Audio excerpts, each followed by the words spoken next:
আলাইকুম ওয়া রাহমাতুল্লাহি ওয়া বারাকাতুহু। আজকে আমরা বাংলাদেশি এবং বাংলাদেশেই বসবাস করি এবং বাংলাদেশকে আরও সুন্দর এবং ভালো প্রেজেন্টেশন বিশ্বের দরবারে দেওয়ার জন্য আমরা সবসময় কাজ করি। যেন আল্লাহ রাব্বুল আলামিন আমাদেরকে সেই তৌফিক দেন, যেন বাংলাদেশকে আরও বিশ্বের দরবারে আমরা উপরে নিয়ে যেতে পারি এবং বাংলাদেশ নিয়ে আমরা কাজ করতে পারি।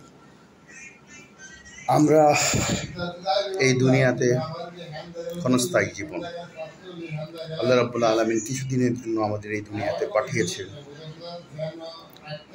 তার হুকুম এবং তার ইবাদত পালন করার জন্য।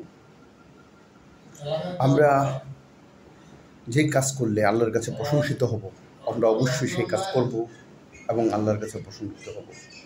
দুনিয়াতে যে কাজ করলে আল্লাহ খুশি হবেন এবং আল্লাহ মানুষকে ভালো রাখবেন এবং আখিরাতে ভালো রাখবেন, সেই কাজটা এই দুনিয়াতে আমাদের করা উচিত।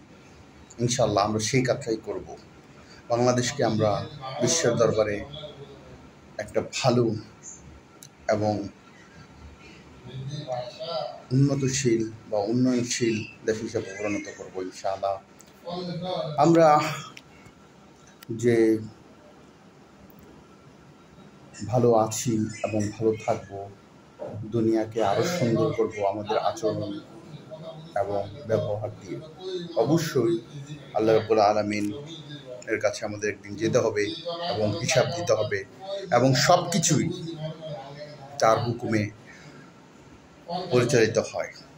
সেজন্য আমরা আল্লাহ রাব্বুল আলামিনের কাছে দোয়া চাইব, পানা চাইব, যেন আল্লাহ রাব্বুল আলামিন আমাদেরকে সঠিক পথে পরিচালিত করে।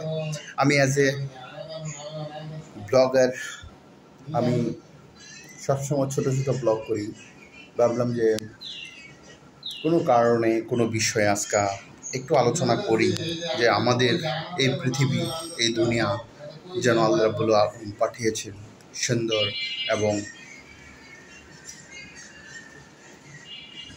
আরও সুন্দর করে রাখার জন্য এবং তার হুকুম পালন করার জন্য। ইনশাআল্লাহ আমরা সেটাই করব যেটা আল্লাহ রাব্বুল আলামিন আমাদেরকে চাইবে। আল্লাহ রাব্বুল আলামিন আমাদের যেন তৌফিক দেন, যেন বাংলাদেশকে একটা সুন্দর রাষ্ট্র হিসাবে আমরা বিশ্বের দরবারে পরিচয় করে দিতে পারি এবং এই অল্প সময়ের মধ্যে আল্লাহ রাব্বুল আলামিনের সঠিকভাবে ইবাদত এবং যেভাবে আল্লাহ রাব্বুল আলামিন খুশি হবে সেভাবে যেন পরিচালিত হতে পারে। আমি এজ এ ব্লগার হিসাবে ছোট্ট ছোট্ট জোসেফ ব্লগ করি। ভাবলাম যে আজকে একটু আলোচনাই করি। ওকে, আজকে এটুকুই থাকুক। আসসালামু আলাইকুম ওয়া রাহমাতুল্লাহি ওয়া বারাকাতুহু।